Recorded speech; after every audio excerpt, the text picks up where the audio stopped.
Սենսացիաների մասին եմ իհարկե առաջինը հարցնելու, ինչ կատարվեց, ինչու այսպես եղավ, որքանով էր կանխատեսելի։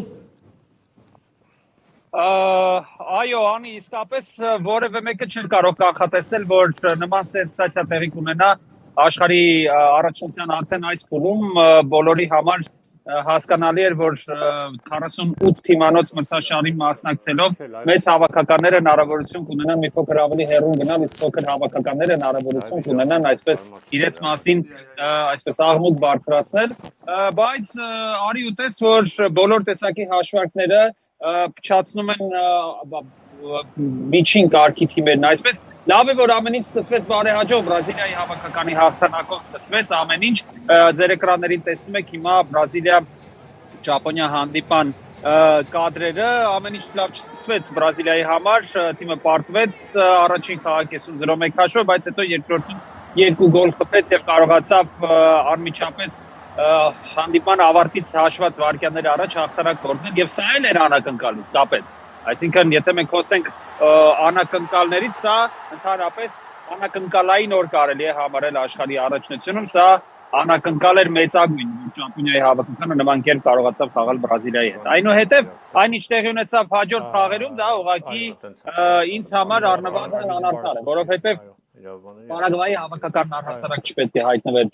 play-off փուլում, որովհետև ոչ սպորտային մրցակցության արդյունքում թիմը դուրս եկավ խմբից, Թուրքիայի հետ խաղում թիմն ընդհանրապես ֆուտբոլ չխաղաց եւ խոտածածկին պարկելով հաղթանակը կարողացավ ապահովել, իսկ վերջին տուրի խաղում, որ ոչինչ չէր որոշվում, պարզապես հենց այնպես 0-0 ավարտեցին իրենց հանդիպումը, ինչը բավարար էր հաջորդ տուր դուրս գալու համար։ Եվ Գերմանիայի հավաքականի հետ խաղում էր որպես այդպեսին, եթե նայենք վիճակագրությանը, գերմանացիները ֆանտաստիկ ուժեղ էին եւ կազմով, եւ առնումներով, եւ մարզիչներով, շատ ուժեղ էին, բայց 11 մետրանոց հարվածաշար ինչ որ մի ձև հասան պարագվայցիները, գոյատևեցին մինչեւ 11 մետրանոց հարվածաշար, իսկ 11 մետրանոց հարվածաշարում, ինչպես գիտեք, ցանկացած թիմ կարող է հաղթել ցանկացած թիմի, օրինակ Հայաստանի հավաքականն էլ կարող է Գերմանիային հաղթել 11 մետրանոց հարվածաշար։ Ինչ վերաբերում է հաջորդ խաղին, այնտեղ էլ Հոլանդիայի հավաքականը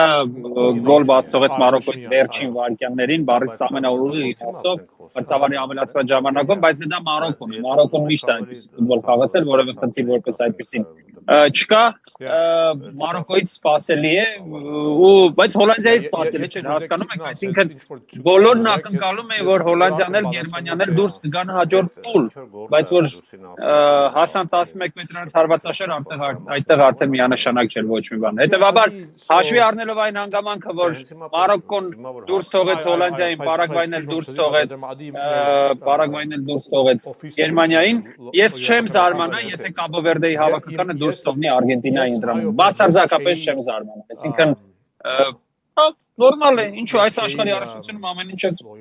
հնարավոր է։ Հիմա ճիշտ է, մյուս հանդիպումն է ընթանում, արդեն այս պահին Նորվեգիան հաղթում է Սենեգալին 1-0 հաշվով, բայց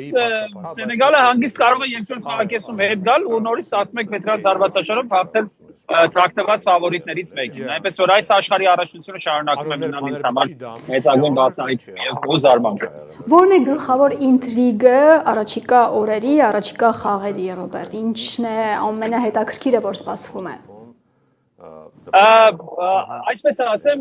այն ինչ սպասվում էր, այլևս չի լինի, մի բարձ պատճառով, որտեղ Պորտուգալիայի հավաքականը խմբում գրավեց երկրորդ տեղը եւ քառորդ եզրափակիչում արդեն Արգենտինայի հետ չի մրցի, այսինքն կա մի քանի ինտրիգ։ Ի վերջո, առաջին ինտրիգը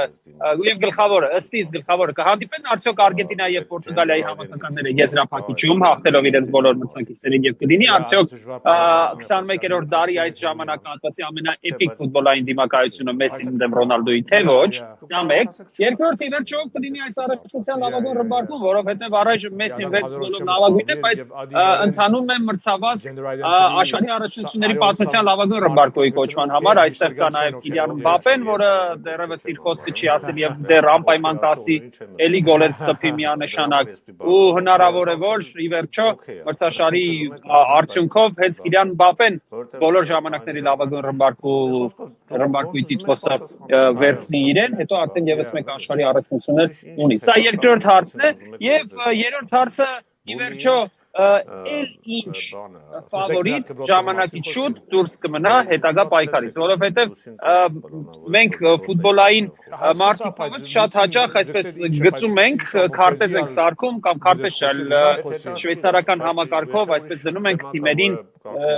մեկը մեկի հետ եւ մենք այսպես պատկերացնում ենք, որ ինչ-որ մեկն ինչ-որ մեկի հետ խաղա, եթե հաղթի ինչ-որ մեկին։ Բայց արի ուտես, որ երեկվա խաղերի օրինակով երբեք հնարավոր չէ նախորդ կանխատեսել այն ինչ տեղի ունեցավ, այնպես որ էլ քանի ֆավորիտ դուրս կմնա հետագա պայքարից, որովհետև այս աշխարհի առաջնությունը մեջ ինձ թվում է դեռ շարունակելու է անակնկալներ մատուցել, հուսանք այդ անակնկալները չեն լինի այնքան տհաճ, որքան դրանք եղան Հոլանդիայի եւ Գերմանիայի հավաքականի երկրպագուների համար, ես ունեմ բազմաթիվ ընկերներ, Հոլանդիայի եւ Գերմանիայի հավաքականի երկրպագուներ, նրանք իսկապես տխուր են։ Դա ասված, որ նման տխուր պահեր շատ քիչ ունենան մեր ընկերները, մեր հայրենակիցները, մանավանդ որ Հայաստանում տխուր պահերի պակաս որպես այդպեսին չկա, գոնե ֆուտբոլի մանավանդ որ դու այդ տխուր պահը զգացել ես դեռ աշխարհի առաջնությունը չսկսած ֆուտբոլային այդ տխուր պահը Իտալիայի հավաքականի հանգամանքը հաշվի առնելով Ռոբերտ, շնորհակալ եմ միանալու համար, մեկնաբանում էր Ռոբերտ Գասպարյանը Միացյալ Նահանգներում է նա հետևում ֆուտբոլի աշխարհի առաջնությանը քաղաքից քաղաք գնալով, դիտելով ոչ միայն խաղեր, այլև մասնակցելով հավաքականների, մարզիչների, գլխավոր մարզիչների ասուլիսներին, ուղղելով հարցեր եւ Alpha News-ի եթերում աշխարհի առաջնությունը սկսելու օրվանից մանրամասն ներկայացնում եւ վերլուծում է այն, ինչ տեղի է ունենում մարզադաշտում եւ ոչ միայն